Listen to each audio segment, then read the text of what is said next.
Backstretch Banter on Sirius XM NASCAR Radio, Channel 90 with RFK Keselowski Racing. I'm your host, Chris Childers. We have a great show today coming off of Bristol, and what a weekend it was for RFK at Bristol. Everybody was glowing about the team coming off the end of the West Coast trip. They go to Tennessee, 2 more top 10s. Brad Keselowski finishing 3rd, Chris Buescher in 7th. Things going well. We have an awesome show. David Smith, who's got a fascinating job.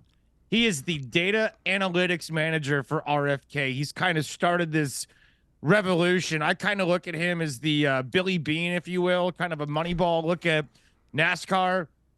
He laughs as I say it, but as I was reading his background, I'm like, this guy's kind of, I'm sure his mind is very interesting with what he's done to create this kind of niche in the world of auto racing. So we'll talk to him throughout the show. We got a great representative coming up from Fastenal. Everybody knows that Fastenal and the number 17 car go together like peanut butter and jelly, right? I mean, we see 17 and Fastenal. It's been several drivers now, but the commitment with Chris Buescher and that car and Fastenal has been rock solid, and I really think it's one of the great relationships in all of NASCAR. So we'll talk to Brooke Mlsna from Fastenal, and Chris Buescher will be running the 17 Fastenal car this weekend down in COTA. But let's say hello to David Smith. David Smith, welcome to Backstretch Banter with RFK Racing. How are you, sir? I'm doing very well, Chris. Thanks for having me. Well, let's talk about last week, and then we'll venture into your life and career and how you've become this analytics guy for RFK Keselowski, which I think is really cool. But last week, apparently your analytics did pretty good. Apparently the data was on because 2 top 10s at Bristol, pretty darn good, wasn't it? The most mentally exhaustive race I think I've ever had while being here. I don't know that you can ever predict any kind of tire, not a catastrophe, but we'll say a wrench thrown into the proceedings. To be able to react to that swiftly and see the predetermined strategy change on the fly, you got to be quick on your feet. You have to be adaptable. And I feel like both of our teams have done a pretty good job of having a base strategy and then being adaptable if something like this were to happen. And how we reacted, it was hard, but how we reacted and the effort we put in, absolutely gratifying to see that pay off in the result. I mean, you're to have a hard day's work validated like it was, meaningful for the organization. Super meaningful. And as a fan watching at home, it was wild to see the slipping and the sliding and the tires being just worn down to nubs. I mean, literally worn down to a nub. You do so much, I'm sure, number crunching, looking at, what happens at Bristol, what happens on concrete. How much does what you're telling the driver, what you're telling the team change when you see those tires are essentially down to nubs? I mean, there was nothing left. Well, how Brad and Chris are going to react? I mean, their hands are on the wheel, right? They're going to be the endpoint decision maker for whatever call is coming to them on the radio, right? So how they choose to drive the car, how hard they're going to press on a restart. I mean, we saw a lot of tire wear occur in the initial runs of the race. To kind of sit back and say, okay, then this isn't really going to be our ball game today. If we're going to win this race, it isn't going to be on the early part of the run. We're going to have to conserve. And in Brad, given his history and given his success, I would put him among the best tire managers in recent NASCAR history. And Chris isn't far behind him. So to see the race come to pass like that, no, it was not in our wildest imagination, but we were positioned to succeed given the talent that we had behind the wheel. So at that point, you got to put your trust and your faith into those two guys. And for that kind of race, I'm going to bet on them all day. well, it's a good bet. And they looked fantastic this past weekend. And really the last 2 weeks, I think, and I'm sure you're feeling it there, being back at headquarters and being in the garage, that everything that everybody said about RFK is true. I mean, there was so much preseason hype. Buescher won 3 races last year, and everybody's like, RFK is the team to watch. They're the hottest thing. Then the first couple of weeks happen, and oh man, they're in trouble and they're desperate for points. I'm like, guys, it's a long season. It's gonna be cool, and we haven't really gotten to a track that's gonna show us what the car's all about. But in every race, the cars have been competitive, even in the ones that, Brad didn't finish. He was running, I think, top 3 at the time when he lost control, or, top 2 for Buescher when the wheel came off. So it's not like they haven't been competitive, but seeing the results, what has that done inside the facility the last couple weeks? Well, listen, validation means a lot, right? To our fans, to our sponsor partners, and in that regard, it's good to come home with good results, because that's what pays the bills. That's what rewards points, and that's kind of how we succeed in this sport of NASCAR. But for me, in the position that I am in, I am more encouraged by you're a college sports guy, familiar with Nick Saban's process, right? Okay. It's the process, right? If you get it just right, if you execute, if you focus on the things that actually matter in a given race at a certain track, the results are going to take care of themselves, and you're going to have those hard days like Daytona. Brad gets crashed out of the lead while attempting to pass, crashed out of the race while attempting to pass for the lead, right? You cannot be mad at a driver for that. You can't, we saw the pace of the 17 car at Las Vegas. In a process-oriented world, everything we wanted to do was within arm's reach. And that's all you can really ask for, right? There's going to be, this is NASCAR, mayhem is going to ensue. Sometimes we're going to be a part of that. But if you keep your eyes on the process and you execute as you lay out, the results are going to take care of themselves. And that's what we attempt to keep focus on, not so worried about what the word of mouth is, the preseason hype is, or anything like that. I think it's just focusing on that. That's the thing that's within our control. I find it interesting. You are one of the key voices on race day. You're somebody who's going to be talking to the drivers before the race. You're going to have that meeting. How long is an analytics meeting on race day? Like, for example, last week at Bristol, how much are you trying? You've obviously done your work for the week. So how much information do they need to know from your perspective before they get out there? Ooh. So yeah, on race day, I don't want to talk to those guys at all. That's. So you don't say anything to them on race day? No, I want them. I want them to treat that morning at their motor coach and in the hauler is kind of their locker room, their sanctuary, and I want them to get their mind right for race day, right? So any communication that I'm going to get in front of them is going to come now in the middle of the week, and it's focusing on 2 or 3 things that can rest easily in their memory. And that's not just the drivers, that's the teams as well. And, Chris, I'm mindful of already giving them information that may, in fact, push them outside their comfort zone, right? I might be an optimist in this regard, but I believe that human beings in general are not willfully ignorant. If you ask, show of hands, who wants to be smarter? If everyone's being honest with themselves, everybody raises their hand, right? So there never is, even with analytics, you have, the old hats not adhering to new school numbers or methodologies or whatever that may be. The fear is not in getting smarter. Everyone wants to be smarter. The fear is having a routine disrupted, right?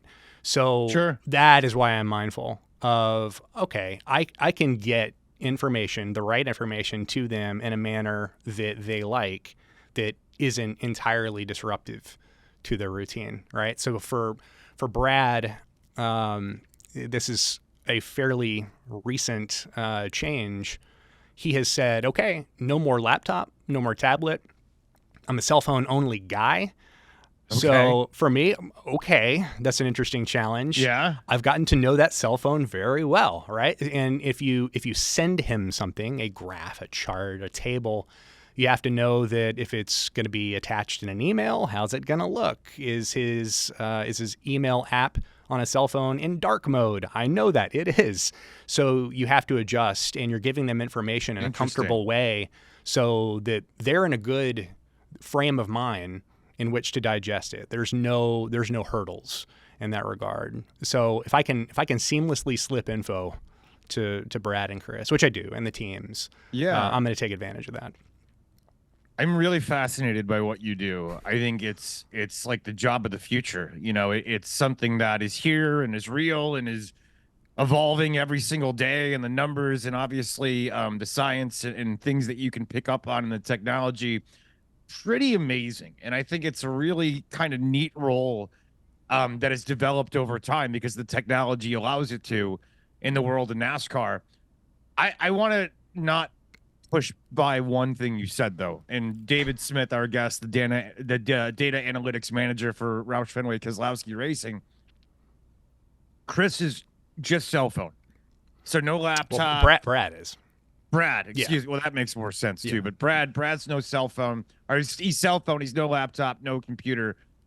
Did he give you a reason why? I mean, he's not like I have a co-host, Rick Neuheisel, who's an older football coach that like he can barely use technology. But Brad's like my age. He's not that old. What's his deal? Why can't he get on a laptop like everybody else and look at information? Hey, listen, the way Brad looks at life is always, it's never not entertaining. I think this is a consolidation of his clutter, but it would be a good question for him, but it's like a brain edit for him. I get it. It's a brain edit, but he's not only a race car driver. He's a part owner of RFK. He has his manufacturing business. He's a husband and a father, and he cares about all of those things, right? So it's whittling down one thing to carry, one less thing to forget about. So in that regard, that's how he wants to do it. Then it's my job to adapt to his chosen method of communication. If it isn't face to face, it's going to be through that phone. So I know whatever information is coming through is going to have to look the part. Right, be honest with me for a second. Just us talking, right? Nobody's listening. Yeah. Is the relationship with everybody in the garage different with Brad as opposed to Chris just because Brad's the K on the RFK? Like, is there any, like, I better not piss him off. Like, he can fire me right now if I do, if he gets mad. Like, is there any dynamic there? Because I think that's got to be, certainly, you know, it's happened before in the world, but it's an interesting dynamic to have, you know, a driver owner. What is that dynamic like, honestly, for everybody behind the scenes? Yeah, I mean, it's probably different to a person. You know, for me, when I first met Brad, it was when he was interested in using me as a statistical consultant. So that relationship of me advising him was fostered before RFK ever came to pass. Okay. So for me, it's not any kind of transition. It's the same relationship that I've had. But for those around him, I mean, the driver, especially one with a championship to his name, is going to have a little bit more authority on decision making, and then here it just ratchets up. So I would imagine we've seen things like that before. I don't believe he abuses the power that he has, although you might have to ask some other folks that. But from where I sit, he's a good leader. He's incredibly decisive. He has a vision for what RFK is and is going to be. And it's a pretty good lead to follow. It's pretty awesome. I love that.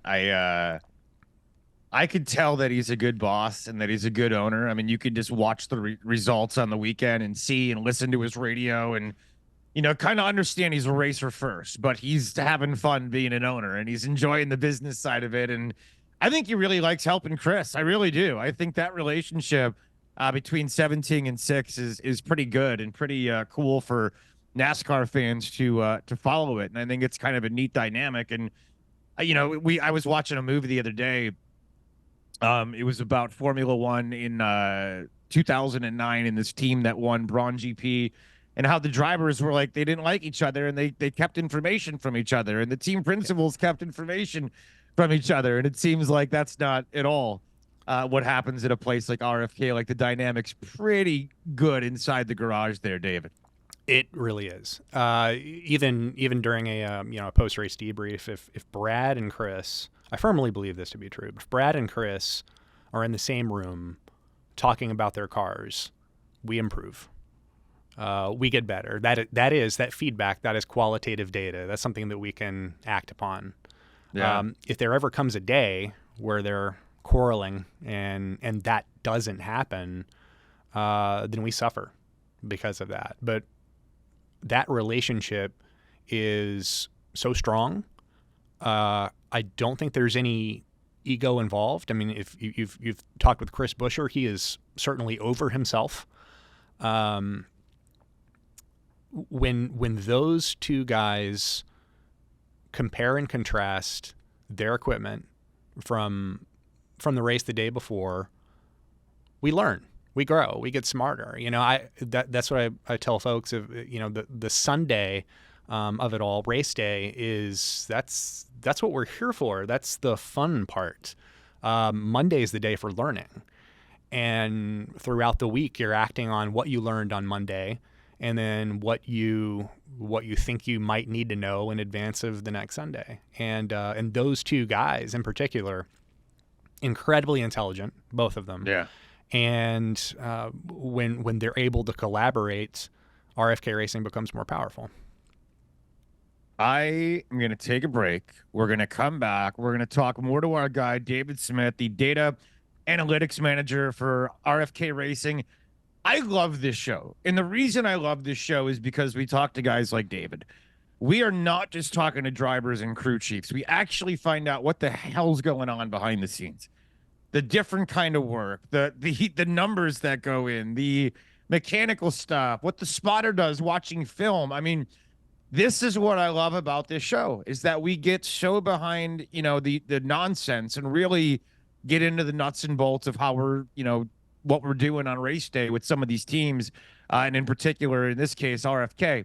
Let's take a break. We'll talk more to David next, right here at SiriusXM NASCAR Radio, Channel 9.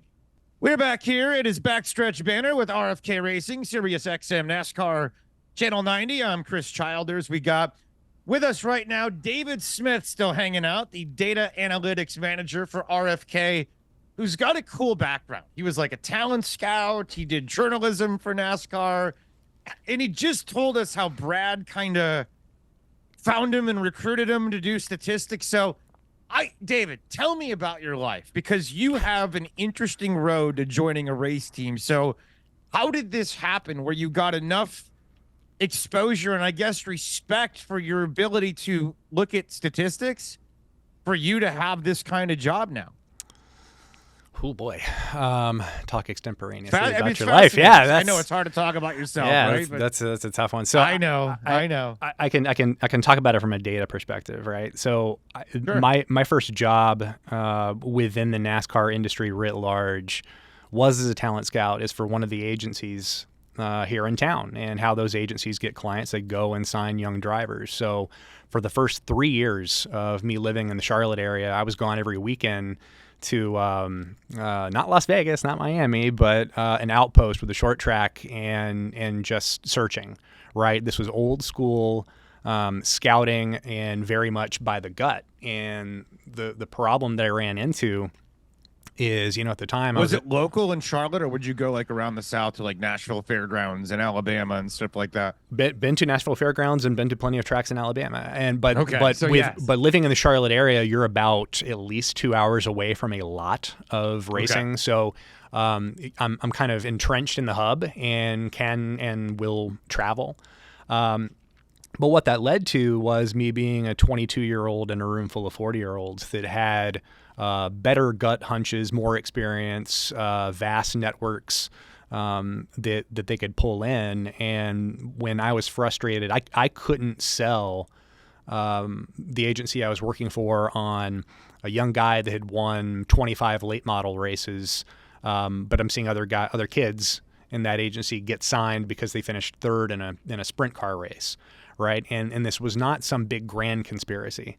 I was not making adequate arguments, and at that time it took some self-reflection. But at that time, ESPN.com had a writer named John Hollinger who wrote certainly data forward, but wrote intelligently about the NBA. And me being a basketball fan, I gravitated towards that. At around the same time, NASCAR was coming out with loop data, or at least the kind of the early throes of loop data, where it's a little bit more data than meets the eye. Certainly more than what you're just kind of observing on television, and it was really helping fill in the gaps. Chris, you'll probably watch, if you're watching college football at home. Anybody watching football, they don't realize how lucky they are, because all 22 players are on the TV screen. Every conceivable action you're going to see. That's not going to be the case for any form of motorsport. It's these venues are miles long. There's so much happening, and on your TV frame, maybe 2 or 3 cars at once. There's a lot going on. So data really plays a part in filling in the gaps.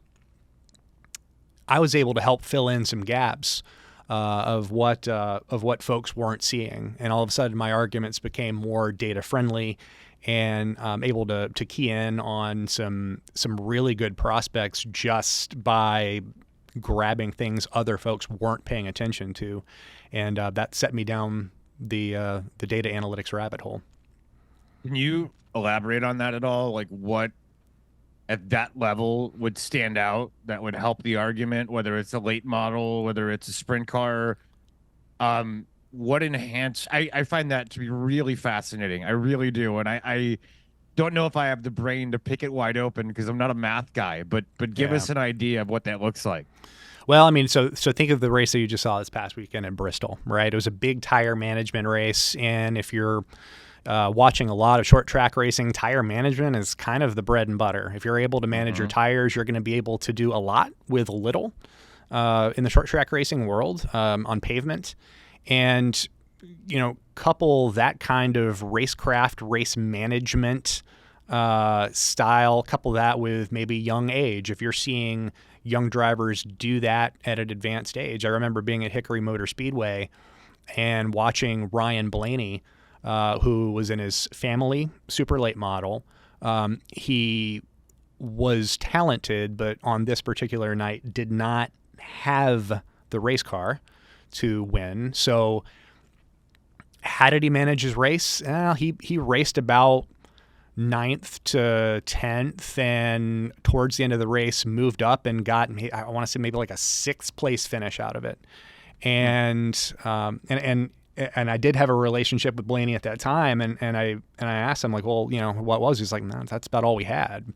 And I remember driving home from Hickory thinking, like, that's maybe the most impressive thing I've ever seen. He didn't win this race. His name's not going to be in any newspaper or on any website. He's getting zero publicity from this, but he drove maybe the smartest race, right? So if you're able to take that experience, quantify it across different short track racing series, you're going to be able to find some guys doing some pretty heady stuff at a young age. That bodes incredibly well for them when they're getting to the NASCAR Truck Series, the NASCAR Xfinity Series, and then hopefully the NASCAR Cup Series. That's super. I mean, I think it's super interesting. I really do. And I guarantee you there's a lot of race fans listening that's awesome. I mean, it really is how the data and the science and the numbers can kind of predict who's going to be worth signing at that level. I think it's kind of cool. Not kind of. I think it's actually really cool and really fascinating. As David Smith is with us, the data analytic manager. So that's how you got into it. That's how you got into the numbers and how it helped you with talent scouting. When did you meet Brad? When did Brad say, hey, you can help me with statistics? How did that come about? So, diving headfirst into data and analysis, I saw an opportunity to launch my own company and my own website called Motorsports Analytics, and in writing for myself, it opened doors for me that I don't know that I was ever expecting to open. I'm getting jobs with The Athletic and Forbes and NBC Sports. I wrote for the Washington Post, which is crazy. All the President's Men's one of my favorite movies ever. So I've somehow fulfilled a lifelong dream that I didn't know I had. Right. Sure.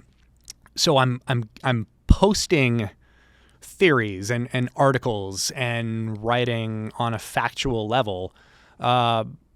And with the advent of social media, folks are seeing that. And Brad was one of the early ones to say, hey, okay, I got a question for you. And he would just kind of fan the flame and say, okay, what about this? Try this.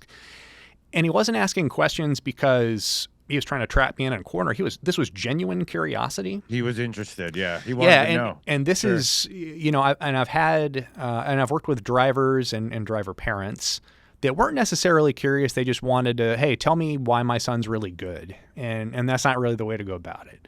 But you have someone like Brad that is genuinely curious. Well, that's something pretty special, right? So working with him instantly, I think one of the initial projects was developing a NASCAR driver aging curve for him during his time at Team Penske. And he wanted to know, going into a contract negotiation while he was there, well, like how many years do I have left until I'm out of my prime or reach my peak? He wants to be able to know that so he can intelligently discuss that with his employer. So happy to help with him on that. And I think between us, we had some fun projects, and we still collaborate now. I'm working on a different project with him now, and it's been good. But certainly I had a good thing going with a podcast that I enjoyed doing with one of my best friends, and some good writing gigs. But it was him having the creativity and the foresight to just, again, being genuinely curious, just asking, hey, David, have you ever thought of doing this? And the short answer is yes, but I'd probably given up on that ever being an option. Lo and behold, it was. And I don't regret it for a second. It's a good gig to work with the folks I work with, and it's not just Brad, but Josh Sell, Kevin Kidd. There are several champions within the company of not just David Smith, but analytics and understanding the importance towards what we're trying to do. I can't ask for a better situation. No, it's incredible. It really is cool. This might be a dumb question, but stay with me on it. And I'm not trying to like butter up your boss or anything like that. As we're talking to David Smith, the data analytics manager for RFK. But Brad's pretty smart, isn't he? Like, as far as drivers go, and I'm not saying the other drivers are dumb, but I think his brain works differently than mine. Mine's more of that like English creative brain. Like I know languages, and I think he really gets science and statistics. How advanced would you say he is as a driver, as far as a thinker and understanding all that stuff? Oh, I mean, as a thinker, like while he's pretty smart. While he's in saying, I think the most impressive thing, Chris, is like while he's in the race car, how much he's actually processing, because he is thinking through scenarios, and it's gotten to a point where I know what he's probably going to be thinking. If we're going to make a call, it's only within Brad's nature that he may second guess the call. And I don't know that that's, a hard ego play. I think he's actually just looking at it from a devil's advocate point of view. So if I'm in the middle of a race and I know that a decision is coming up, I'm kind of bracing myself for what would the alternative of that decision be. And one of the things that I've challenged our teams with is, if it's not just Brad, if it's Chris too, but if they are going to be in a position to make a strategy call or deviate from a called strategy, I want them to have the most information as quickly as possible. That's very tough to do in the middle of a race, right? There's only finite moments that you're able to communicate, and that's something that we've been working towards just improving, because this is a good situation that we're having to react to, that both of our drivers are smart and will welcome and consider new information. So to that end, if you're the crew chief, you're the engineer, the spotter, if you're me in my position, you kind of have to be ready for all the potential eventualities and why might the driver not want to go with a called plan, and that's just the game of it all. That's just their human nature, and that's fine. We just need to position ourselves to react to that, and I think we do a pretty good job of it. Fascinating. It really is, man. I could do this all day. David Smith, he is the analytics guy for RFK, the data analytics manager for Roush Fenway Keselowski. Pleasure to have him on the program today. David, thanks for hanging out, dude. We appreciate it. Thank you. Excellent, Chris. Thank you for having me. Really, really fun. And hopefully it gave you a little taste of podcasting with your buddy again. It gave you a little get back on behind the microphone feel, but good to have you. We're going to talk to one of the great partners in NASCAR when we come back. Brooke Mlsna is with us, who's representing Fastenal. Fastenal and the number 17 car go together like peanut butter and jelly. They really do. I think every race fan recognizes the commitment that Fastenal has to that car and to the brand. And by the way, Fastenal has been unbelievable for us at SiriusXM. So we're going to talk to somebody who's a part of that. Brooke Mlsna from Fastenal is going to be with us next on Backstretch Banter. Stay with us. We are back here. It is Roush Fenway Keselowski's Backstretch Banter on SiriusXM NASCAR Radio. I'm your host, Chris Childers. We are off Dakota this weekend, going down to Austin for the next race, coming off of Bristol.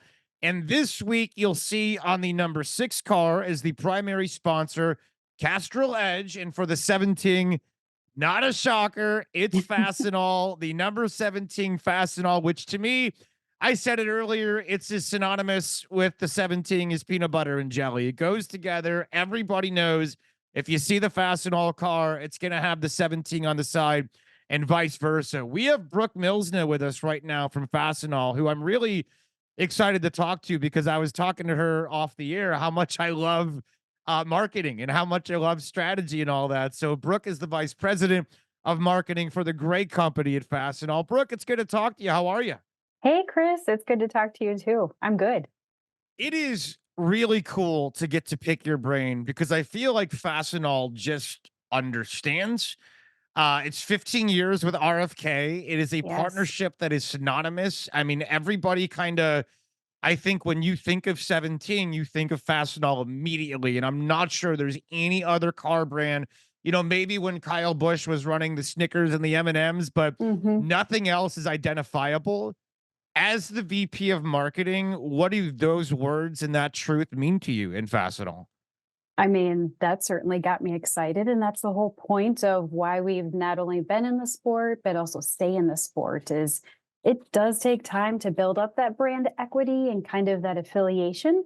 So the fact that people took some time, people are thinking about it now. When they think of 17, they think of Fastenal. That's exactly what we wanted to accomplish. You have been unbelievable for SiriusXM as well. Incredible partners over the years, and have done so much with SiriusXM NASCAR Radio. Being a part of Roush Fenway Keselowski and SiriusXM, you obviously don't do it for your health. You do it because it's going to get you guys exposure, and it's going to make the company money, and certainly it's going to put you in the attention of the right people. Why NASCAR? Why NASCAR Radio? And how has it been effective for Fastenal's brand? Yeah, excellent question. And I don't know if I'm allowed to confess this on this podcast here, but I'm about to do it. So you've been warned. But actually, prior to entering my role in marketing, I hadn't tuned into much NASCAR at all. Okay. Yeah. So I joined the marketing role. We have the RFK relationship underway. So I think that was a nice thing because I came in with a very fresh perspective. I didn't have any strong bias. And I was really looking at the sport and our partnership to see, is this truly what we want to be aligned with? Is this making a difference? I've been in that role now for 8 years, and we have continued to re-sign with RFK and obviously stay in the sport. So I'll tell you, it is a game changer. A couple of the things that I love about racing. Number one, when we look at all the other sports out there, and we do have other sports partnerships, NASCAR does the best job at really just screaming the brand names loud and proud. Yep. I mean, other sports that you look into, you're really blending in to all the other noise going on. You're looking at a small logo representation within a field or a facility, right? That the exposure just isn't as far. And with racing, it's all over the car, the pit crew. I mean, they really just take it to the next step. So I think when I compare and I look at new opportunities, racing is just still number one when it comes to getting your brand out there. And then the other thing that we really like is because we are a global company, sometimes when you're pursuing some of these different sports partnerships, you can't show too much favoritism over one team over another when it comes to like these regional ties, right? Yeah. And racing doesn't have that regional tie. Yeah. You follow a number and kind of a team and support that, or maybe hopefully follow a sponsor. So I think just creating that even playing field is also a game changer. Really enjoy that. I think people do follow some sponsors. Quite frankly, I think there's something to that. But I think if you don't follow the sponsor and you're a fan of the number, you're going to become a fan of the sponsor. You're going to be loyal to that brand. I know it myself. Like, I'm as much of a victim of that kind of stuff as anybody. Like, I find myself, I've been looking at the Fastenal vending machines just because online. I buy hoist drinks because that's what, they give the drivers. I have a ton of King's Hawaiian bread in my... And if I could build a submarine, I would, right? But I think it's amazing. Has that blown you away as somebody who didn't know much about racing when you got here? How loyal fans are to the brand that's on the hood? Oh, hands down. I mean, to your example earlier, I mean, one of my kids for a while refers to the drivers by their sponsor name. Hey, that's the M&M guy, right? Yeah, that's how they know him. So I think that really does make a difference in something in the sport. So. It's pretty awesome. It is. And I love NASCAR too for that reason, because they yell the sponsorship. It is, the Fastenal number 17 Ford Mustang. There's never gonna have that and that makes sure that it's always in somebody's mind, and you certainly don't lose recognition of the brand. And I think fans understand that the brands are so important to making the cars go that we appreciate what you do. Like, it's not just an advertisement. It's, hey, you're funding the sport. Thank you. And we're going to be appreciative back of that. Give us an idea of, I talked to you a little bit off the air. I became familiar with Fastenal a while ago because my sister was working for a competitor. But what you guys do is amazing. And what I love about Fastenal is actually advertised on my other show on Sirius XM on college sports many, many times. And the thing that always blew me away about the ads was the convenience of it, that you have different locations in different cities. If you need something, there's probably not going to be a store that's too far away. And the technology that you provide with the vending machines is pretty cool. Give us an idea of what's the latest products that Fastenal wants everybody to know about and how the company's doing. Yeah, no. I mean, when you think, and you can kind of pull this out of our name, like we started purely in the world of fasteners. Yeah. And that was our bread and butter, and still a core strength of ours by all means. But then over time, obviously our customers, those in the manufacturing space, running their businesses, they needed a lot more than just fasteners. So we started to really expand those product lines. Do you need power tools? Do you need safety supplies? Any of that, we have it all. But what really makes us, I think, stand out, because when you take a look at ourselves and compared to our competitors, we all sell the same products, Sure. right? So then it's kind of just a game of trying to hunt down who has what, availability, pricing, et cetera. And so where we've kind of gone to market and started to branch off a little bit is our difference maker is how we provide those products to our customers, the vending machines that you mentioned. Yeah. Which, I mean, it's kind of a cool story, and I'm not going to bore you with a history lesson here, but that was our founder's original idea, was this concept of a vending machine for fasteners. How many years ago? That would have been almost 60 years ago. Okay. The technology just wasn't quite there at the time. And so then fast forward to today, we're the leader in industrial vending. So it's just cool to have that whole story come together. But so where our difference is we have these inventory management devices.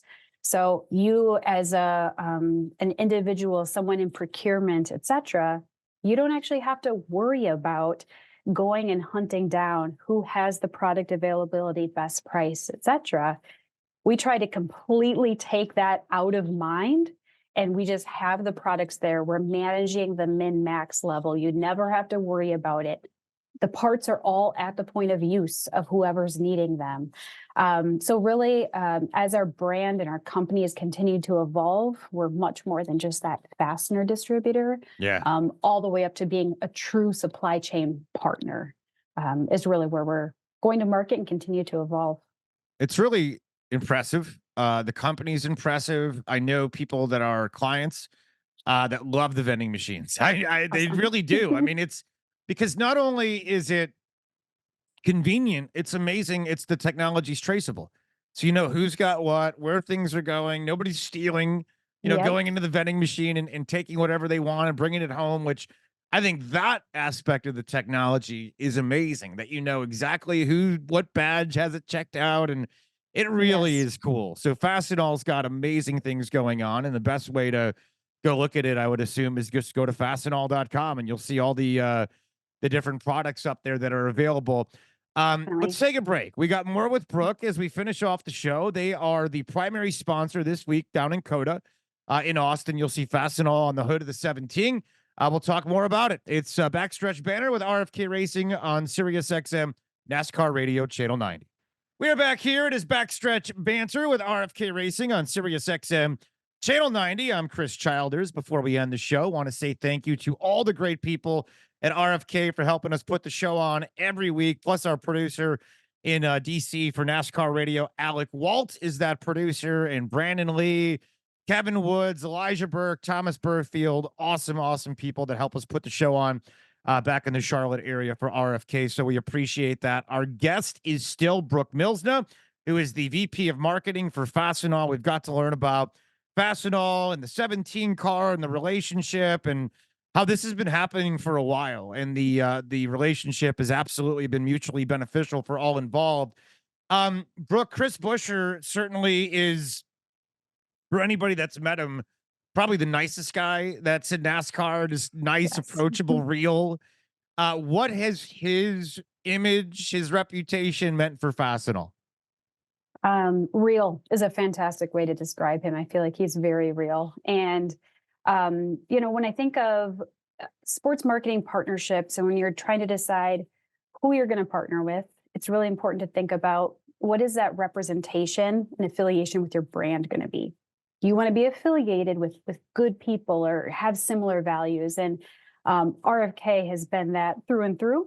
And then when Chris got brought to the table, I remember, I feel bad for him because every time he comes here to visit us, so we're headquartered out of Minnesota. Yeah. Well, he has to come here in the off season. Off season is like January, February. Not the ideal time to visit Minnesota. So he's always flying in. He was coming here to visit. It's, freezing cold out. But sometimes it takes a while to really build up that rapport and that relationship. And we went out to dinner for the first night, just getting to meet him a little bit. And it was just right off the bat, good relationship, good conversation, just very down to earth. And you could tell he was passionate about his sport, but that he was just going to be a good representation of your brand. And that's a comforting feeling as a sponsor. I bet it's a super comforting feeling to know there's nothing to worry about when it comes to I mean, knock on wood, right, for everybody. But Yeah. when it comes to the headlines and the things that are written about, Chris is certainly not the guy you got to worry about. And just Exactly. had a second child, just a good family Yes. guy, great racer. So I would imagine that it's wonderful to have somebody like him connected. Um, how have things expanded Yeah. since Brad jumped on? How has the Yeah. relationship changed with RFK?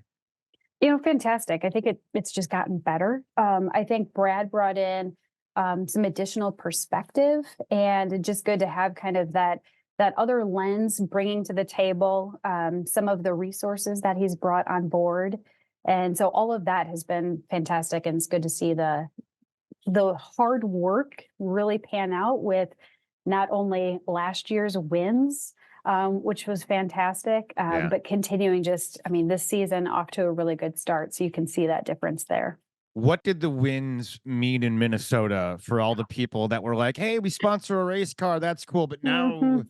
there's Victory Oh, Lane, there's confetti. yes. How did that change perception of It the was program? finally, we've been Yeah. a partner for a long time. And when Chris got brought on, he joined RFK, and then it was shortly thereafter that COVID hit. And Mhm. so throughout 2020 and into 21, for all of you fans, you remember things were just weird. They were different. Yeah. Oh, yeah. There wasn't practice, etc. So you have this new driver coming in, very different playing field. He wasn't able to get brought up to speed. I knew it would take a while for him to kind of get into his groove with everything. And then to get that first win in Bristol and then follow that up into last year, we had 3 wins. Just the feeling of victory was wonderful around here. We now have a beautiful trophy or 2 to show off, which is Nice. great. And when we participate in different events, we have like an annual customer show, an annual employee trade show. And it used to be when we brought Chris in, or we had a new driver, we have him wear the fire suit Yeah. around the event, Yeah. just so that way people know, like, hey, Yeah. this is our race car driver. And Sure. last year was the first time, like, Chris, you can ditch the fire suit. And there were plenty of people. They know who he is. There's more Yeah. Oh, yeah. energy, excitement. His autograph line never got a break. So Nice. that might have worn him out a little bit, but it's just exciting to see the momentum. And just around here, the vibe and everybody who is ready to kick off the 24 season and see what it has to bring. Well, it's been running good so far. I think they're really close Yes, to getting you back in victory I lane know. again. I think so, based on what's happened the first 5 weeks of the season. Mhm. Brooke, great to have you. Thank you so Thank much you. for spreading the word about Fastenal. Thank you. Yes, thanks, Chris.